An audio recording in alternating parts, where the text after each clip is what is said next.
दोस्तों इस लेसन के अंदर हम लोग इलस्ट्रेटर का एक और बहुत इंटरेस्टिंग फीचर जो है वो डिस्कस करने लगे हैं। हम लोग इस लेसन के अंदर स्टडी करेंगे और एक्सप्लोर करेंगे फ्री ट्रांसफॉर्म और ट्रांसफॉर्म टूल को। दोस्तों जब हम बात करते हैं ट्रांसफॉर्म के हवाले से, तो ट्रांसफॉर्म का मतलब क्या है? ट्रांसफॉर्म से मुराद ये है कि हम अगर किसी भी ऑब्जेक्ट को या किसी भी शेप को थोड़ा सा चेंज करते हैं, यानी अगर हम उसको फॉर एग्जांपल रोटेट करते हैं या हम उसका साइज जो है वो चेंज करते हैं या उसके एंगल्स चेंज करते हैं, तो दोस्तों इसका मतलब ये है कि हम उस चीज़ को ट्रांसफॉर्म कर रहे हैं, यानी कि हम उसको तब्दील कर रहे हैं। और इसके साथ साथ हमारे पास फ्री ट्रांसफॉर्म के नाम से एक और बड़ा इंटरेस्टिंग टूल यहाँ पे मौजूद है इलस्ट्रेटर में। तो चलें चलते हैं इलस्ट्रेटर की तरफ और एक्सप्लोर करते हैं free transform and transform tool. दोस्तों यहाँ पे आप लोगों को ट्रांसफॉर्म के बारे में समझाने के लिए मैंने यहाँ पे ये एक ऑब्जेक्ट ले रखा है। ये मैंने रेक्टेंगल टूल की मदद से एक स्क्वायर जो है वो यहाँ पे क्रिएट किया है। अच्छा, फ्री ट्रांसफॉर्म की तरफ बढ़ने से पहले मैं आपको ट्रांसफॉर्म वाली जो ऑप्शंस हमारे पास मौजूद हैं वो ज़रा डिटेल में बताना चाहूँगा। जैसे ही मैं इस ऑब्जेक्ट पर राइट क्लिक करता हूँ तो यहाँ पे मेरे पास नीचे ऑप्शन मौजूद है जी ट्रांसफॉर्म की। अब अगर इस ऑप्शन में मैं देखूँ तो यहाँ पे हमारे पास मूव, रोटेट, रिफ्लेक्ट, स्केल, ये कुछ इंपॉर्टेंट ऑप्शंस यहाँ पे मौजूद हैं। तो चलें इनको ज़रा एक्सप्लोर करते हैं और देखते हैं कि ये बेसिकली क्या करती हैं। दोस्तों जैसे ही मैं मूव पे क्लिक करता हूँ तो आप देख सकते हैं कि ये एक नया डायलॉग बॉक्स यहाँ पे हमारे सामने ओपन हो गया है। और ये डायलॉग बॉक्स के अंदर कुछ हमारे पास वैल्यूज़ आ रही हैं जो कि हम चेंज कर सकते हैं। जिस तरह से ये जो मूव की ऑप्शन है, इसका मतलब ये है कि अगर हम मूव करेंगे, यानी कि अपने ऑब्जेक्ट को एक जगह से दूसरी जगह पे लेके जाना चाह रहे हैं, मूव करना चाह रहे हैं, तो ये हम यहाँ से कर सकते हैं। फॉर एग्ज़ाम्पल यहाँ पे मैं हॉरिजॉन्टल इसका जो है वो वैल्यू दे देता हूँ जी 4, और वर्टिकल भी मैं इसको 4 इंचेस की वैल्यू दे देता हूँ। तो ये देखें हमारा जो ऑब्जेक्ट है वो ऑलरेडी आप देख सकते हैं कि वो अपनी जगह से मूव कर चुका है। मैंने प्रीव्यू की ऑप्शन यहाँ पे ऑन कर रखी है। आप प्रीव्यू की ऑप्शन को लाजमी चेक रखिएगा ताकि आपको नज़र आता रहे कि आप इस वक्त जो कर रहे हैं वो एक्चुअली हो क्या रहा है। अच्छा, इसी तरह से आप इसका एंगल भी चेंज कर सकते हैं, और ये देखें जैसे ही आप एंगल चेंज करेंगे तो वो एंगल भी अपनी उस लिहाज से उन वैल्यूज़ के हिसाब से चेंज करता जाएगा। अच्छा जी, आगे चलने से पहले यहाँ पे एक और चीज़ मैं आपको बताता चलूँ, वो ये कि मैं वापस आता हूँ ट्रांसफॉर्म में और मूव पे। अच्छा, यहाँ पे हमारे पास एक ऑप्शन है जो कि इन तमाम ऑप्शंस में कमोबेश मौजूद होगी। ये है जी कॉपी की। दोस्तों कॉपी की ऑप्शन क्या करती है कि फॉर एग्ज़ाम्पल अगर मैं इसका एंगल चेंज करूँ और कॉपी कर दूँ, तो ये देखें कि उसने उसको मूव तो किया ही है, लेकिन उसके साथ साथ उसने हमें एक उस ऑब्जेक्ट की कॉपी भी दे दी है। तो लिहाजा कॉपी अगर आप करना चाहते हैं किसी भी ऑब्जेक्ट की, तो आप इस तरह से उसकी कॉपी भी साथ ले सकते हैं, यानी जो भी अमल आप कर रहे हैं वो तो होगा ही, साथ में उसकी कॉपी भी आ जाएगी। अच्छा जी, इसी तरह से यहाँ पे हमारे पास रोटेट की ऑप्शन मौजूद है। रोटेट के ऑप्शन में क्या होगा दोस्तों, हम इसको रोटेट कर सकते हैं किसी भी ऑब्जेक्ट को, और बिल्कुल जिस तरह पहले आपको मैंने बताया आप उसकी साथ में कॉपी भी ले सकते हैं।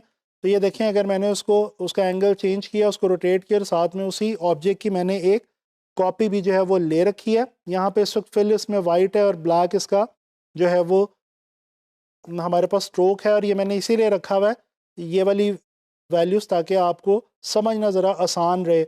अच्छा, इसके बाद हमारे पास है जी रिफ्लेक्ट की ऑप्शन। दोस्तों ये देखें, अगर आप एक स्क्वायर शेप को हॉरिजॉन्टली या वर्टिकली रिफ्लेक्ट करेंगे तो डेफिनेटली वो यहाँ पे कोई ख़ास आपको नज़र नहीं आएगा, क्योंकि वो रिफ्लेक्ट तो हो रहा है लेकिन वो क्योंकि चारों तरफ से एक जैसा है इसलिए उसका आपको पता नहीं चलेगा। जैसे ही आप एंगल चेंज करके किसी भी ऑब्जेक्ट को रिफ्लेक्ट करेंगे तो वो उसकी जो रिफ्लेक्शन है वो आपको यहाँ पे नज़र आ जाएगी और आप उसको कॉपी भी उसकी ले सकते हैं। ठीक है, मैं यहाँ पे क्या करता हूँ कि मैं एक यहाँ पे रेक्टेंगल ड्रॉ करता हूँ। इसके अंदर अब जाके यहाँ पे इसको मैं रिफ्लेक्ट करता हूँ। ये देखें तो यहाँ पे हमें इसकी रिफ्लेक्शन जो है वो समझ आ रही है। ठीक है जी, और साथ में हम उसकी कॉपी भी ले रहे हैं, तो दैट मीन्स कि हम उसको रिफ्लेक्ट कर रहे हैं। अच्छा, जब आप कोई अगर शेप को खुद से पेन टूल से आप ड्रॉ करें तो वो हॉरिजॉन्टली और वर्टिकली ऊपर और नीचे रिफ्लेक्ट भी हो जाएगी। राइट क्लिक करके हम यहाँ पे आते हैं, हमारे पास स्केल की एक ऑप्शन मौजूद है। स्केल में हमारे पास यूनिफॉर्म और नॉन यूनिफॉर्म की ऑप्शन है। यूनिफॉर्म और नॉन यूनिफॉर्म का जो मतलब है कि अगर आप एग्जैक्ट रखना चाहते हैं तो आप यहाँ से दोनों तरफ से आप यहाँ पे जो भी वैल्यू देंगे वो उसकी वर्टिकली हॉरिजॉन्टली दोनों तरफ से मानी जाएगी। और अगर आप नॉन यूनिफॉर्म करते हैं तो इसमें आप हॉरिजॉन्टली और वर्टिकली खुद से उसकी जो वैल्यूज़ हैं वो चेंज कर सकते हैं। यानी 70% अगर इसको मैं हॉरिजॉन्टली करना चाहूँ तो मैं यहाँ से कर सकता हूँ। इसके अलावा यहाँ पे ये देखें, अगर मैंने कॉपी ली तो ये उसको स्केल उसने कर दिया। अच्छा, इसके साथ यहाँ पे स्केल के अंदर स्केल कॉर्नर्स की भी एक ऑप्शन मौजूद है और स्केल स्ट्रोक्स एंड इफेक्ट्स की भी ऑप्शन मौजूद है। यानी अगर आप सिर्फ कॉर्नर्स को करना चाह रहे हैं या साथ सिर्फ स्ट्रोक्स एंड इफेक्ट्स को करना चाह रहे हैं तो ये भी आप कर सकते हैं। बहरहाल ये जो ज़्यादा समझने की इम्पॉर्टेंट बात है वो ये है कि आप यूनिफॉर्म और नॉन यूनिफॉर्म तरीके से किस तरह से किसी भी ऑब्जेक्ट को स्केल आउट कर सकते हैं। इसको मैं अगर 150 हॉरिजॉन्टली दे दूं और 200 अगर मैं इसको वर्टिकली दे दूं और कॉपी लूं तो ये देखें, ये जिस वैल्यू को मैंने रखा था उसके अकॉर्डिंगली ये स्केल हो गया, स्केल अप हो गया। अच्छा जी, मैं वापस आता हूं जी एक स्क्वायर के ऊपर। और ये तो मैंने आपको कुछ ऑप्शंस बताई कि आप बड़े आराम से राइट क्लिक करके ट्रांसफॉर्म में जाके यहाँ पे कुछ ऑप्शंस हैं, इनको आप देख सकते हैं। यहाँ पे एक बल्कि और ऑप्शन है शेयर की, ये भी डिस्कस करते जाते हैं। दोस्तों, ये जो शेयर की ऑप्शन है ये बेसिकली हमारा जो ऑब्जेक्ट है उसको जिस तरह से स्क्वीज़ कर देता है एक तरह से, ठीक है। और उसकी जो हॉरिजॉन्टली और वर्टिकली आप देख सकते हैं उसकी शक्ल जो है वो बिल्कुल स्क्वीज़ हो जाती है, ठीक है। ये आप देख लें, अगर मैं हॉरिजॉन्टली कर रहा हूँ, अगर इसी तरह से मैं वर्टिकली करना चाहूँ तो ये देखें उसकी जो वैल्यूज़ के अकॉर्डिंगली उसकी जो शेप है वो शेयर आउट हो रही है। अच्छा जी, ये हो गई हमारी जनाब वाली ट्रांसफॉर्म की ऑप्शंस। अब यहाँ पे हम देखते हैं टूल बार के अंदर हमारे पास ये पपेट वैप टूल के नीचे एक टूल अवेलेबल है फ्री ट्रांसफॉर्म टूल के नाम से, जिसकी शॉर्ट की आप देख सकते हैं ई है।